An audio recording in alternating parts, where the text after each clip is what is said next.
আসসালামু আলাইকুম। যে জায়গাতে আমার ভিডিওটা দেখতেছেন, আজকে মনে হয় আপনার 10 দিন পরে রোদ্র দিছে। তো আমার ঘরের পাশে যে কি ভিডিওটা আমি দেখাই আপনারা, এই দেখেন আমার ঘরের পাশে জমিটা, এটা আমার ঘরের পাশে জমিটা দেখেন কি অবস্থা, একবার লেটা মারে দিছে। ধান দেখেন, নিচের ধানগুলা, এই যে নিচের ধানগুলো আমরা পচে গেছে গা। এখন এগুলা কাছিতে বাইরে বেরিয়া আমরা তুলতাছি। এই দেখেন খুব কষ্ট হয় কাটতে, কিন্তু তারপরও মনে হয় কাটতাছি। এই যে আমার বাড়ির পাশে সবটাই পড়ছে না, এটা আলহামদুলিল্লাহ সামান্য জায়গা পড়ছে। এই জায়গাটার মধ্যে একবার ধান হইব। তো আলহামদুলিল্লাহ সবাই দোয়া করবেন আমাদের জন্য, যারা আমরা কৃষক, যারা মনে করেন দেন এই জায়গা কাটছি আর এই জায়গাটা কাটতাছি।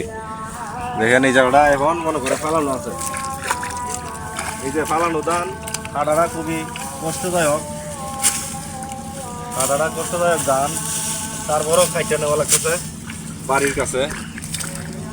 তো যারা আসলে আমরা কৃষি করি, এটা সবটা খেতে আমাদের মনে করেন মেশিনটা দামও, এই জায়গাটা তো আর মেশিনকে দেওয়া যেত না, যেহেতু একবারে পানির তলে গেছে।